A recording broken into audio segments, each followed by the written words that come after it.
Boa noite. Antes de começarmos, inscreva-se no canal para não perder essa história inacreditável. No início do outono de 1993, um hospital modesto e quase esquecido, escondido no coração dos montes rurais, recebeu um paciente que mudaria para sempre a atmosfera daquele lugar. 2 trabalhadores locais o encontraram vagando próximo a trilhas montanhosas, descalço, com a roupa em frangalhos e o olhar fixo em algum ponto que ninguém mais podia ver. Vestia um uniforme de mineração típico dos anos 80, sujo, rasgado, com manchas que não correspondiam a nenhum minério conhecido. Sua pele era tão fina que revelava cada osso, e seus olhos, fundos e vidrados, pareciam ignorar a presença de qualquer ser humano ao redor. Mas havia algo ainda mais perturbador. Quando os enfermeiros apagaram a luz do quarto, perceberam um brilho fraco e esverdeado, emanando de pequenas manchas claras espalhadas por seu corpo, como se sua pele guardasse um segredo bioluminescente.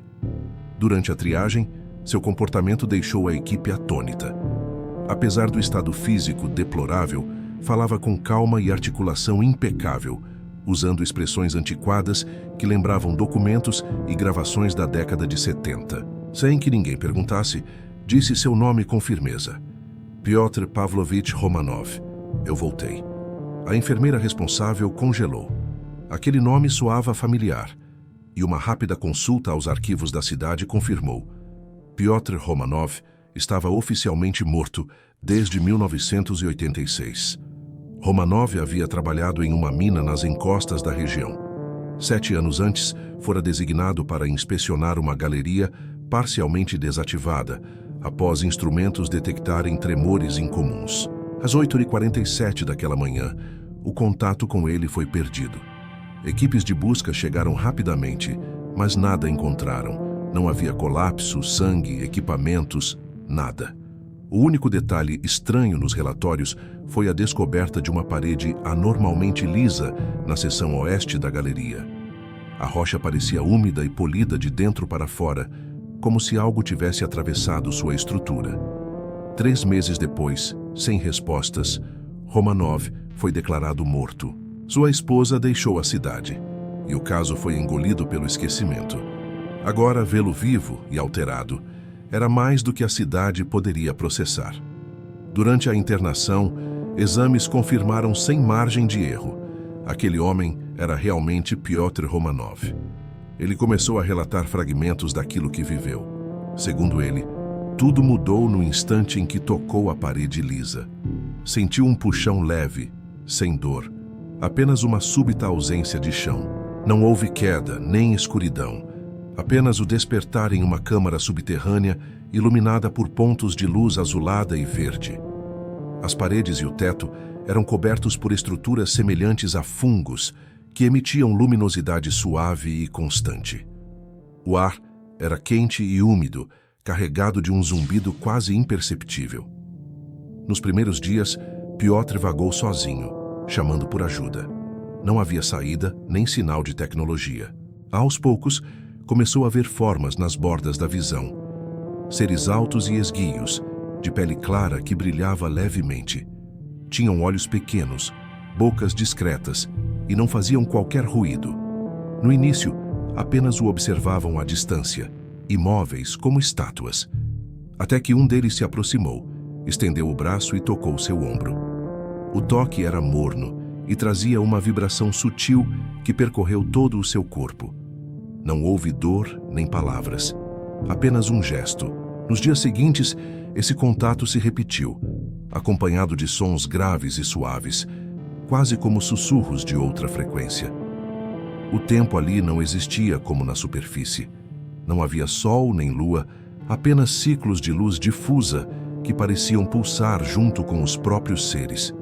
Com o passar de, talvez meses, talvez anos, Piotr começou a entender fragmentos de sua comunicação.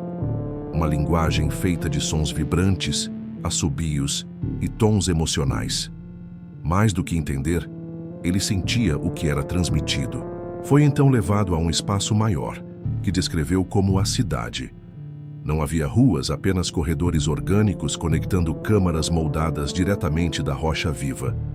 Nada parecia construído, tudo crescia. As paredes tinham texturas que lembravam colmeias, cascas de árvore ou ossos polidos e pareciam respirar lentamente.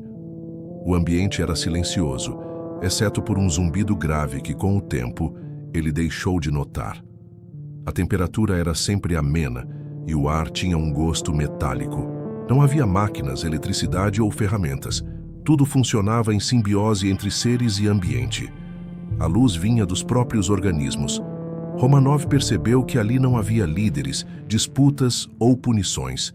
Cada um parecia saber o que fazer.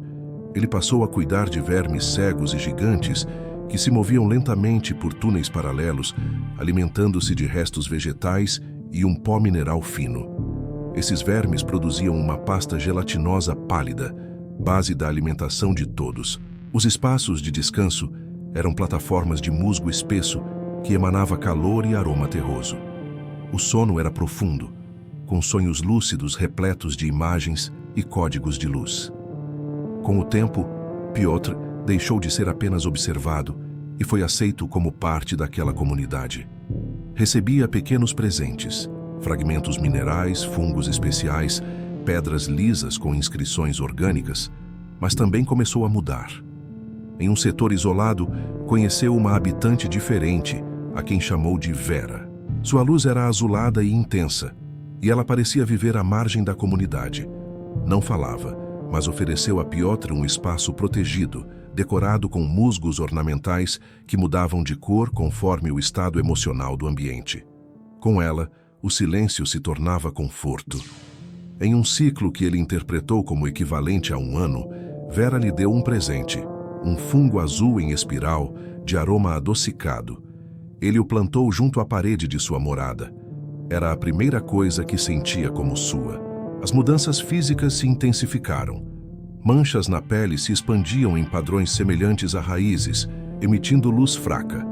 Unhas tornaram-se translúcidas, cabelos rarearam, dentes caíram e foram substituídos por placas lisas de osso. O gosto da comida humana lhe causava repulsa, e ele sonhava na língua vibratória dos gente de dentro. Aos poucos, nomes, datas e memórias da superfície se dissolviam como névoa. Foi nesse ponto que decidiu partir. Comunicou a Vera com um gesto, mão no peito apontando para cima. No dia seguinte, ela o levou a uma câmara profunda. As paredes curvas pulsavam lentamente e no centro havia uma fenda estreita emitindo ar morno. A luz oscilava, como se algo além dela distorcesse o espaço. Vera disse apenas: "Se for, não volte, a menos que esteja certo." Piotr hesitou, mas atravessou. Acordou em uma maca, cercado por luzes fluorescentes e vozes humanas. O choque sensorial o fez desmaiar novamente. Exames detectaram níveis anormais de fósforo no sangue, ausência de flora intestinal, bioemissão constante na pele. Nenhum alimento humano era aceito. Dias depois, um homem não identificado passou horas trancado com ele. O conteúdo da conversa nunca foi revelado. Piotr recusou transferência para uma clínica, pediu apenas para caminhar ao redor do hospital e nunca mais foi visto. Na manhã seguinte, encontraram pegadas finas seguindo em direção à antiga galeria. No solo úmido, as marcas simplesmente cessavam, como se tivessem sido engolidas pela terra. Anos depois, estudos detectaram anomalias profundas na região, zonas de temperatura instável, variações de radiação e deslocamentos inexplicáveis de umidade. A galeria permanece selada. No arquivo do hospital, sobre a cama de Romanov, havia apenas uma placa de material rugoso com fungos secos e uma frase escrita à mão: "Eu fui para onde há silêncio. Lá eu sou vivo. Aqui sou sombra. Não me procurem. Abaixo de nós não há vazio."